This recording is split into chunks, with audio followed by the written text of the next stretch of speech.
Баршаңызға сәлем достар, Түс Шору каналына қош келдіңіздер. Бүгінгі Түс Шорудың тақырыбы түсімізде қайтыс болған ағамызды көрсек деп аталады. Видеоны соңына дейін көріп, каналымызға тіркелуді ұмытпаңыз. Ал ендеше бастайық. Егер түсіңізде қайтыс болған ағаңызбен сөйлесіп жатсаңыз, сіздің өміріңізде жақсы бір жаңалық болғандығын білдіреді, және сіздің сол жақсылықты бауырыңызбен бөліскіңіз келетіндігін білдіреді. Сондай-ақ сіз түсіңізде ағаңызбен сөйлесіп отырсаңыз, сіздің ағаңызға ұнамайтын бір істі жасап жүргендігіңіздің белгісі.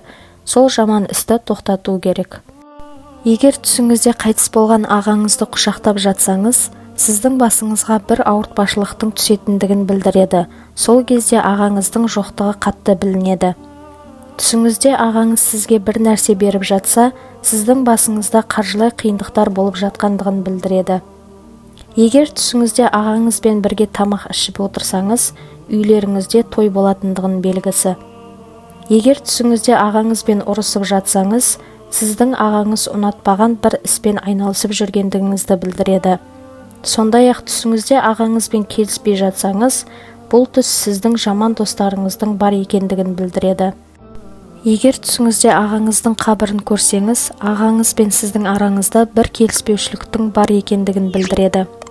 Достар, егер осы видеомыз ұнаған болса, лайк басып комментарий қалдыруды ұмытпаңыз. Сондай-ақ каналға тіркеліп қоңырауды басып қойыңыз. Сау болыңыздар.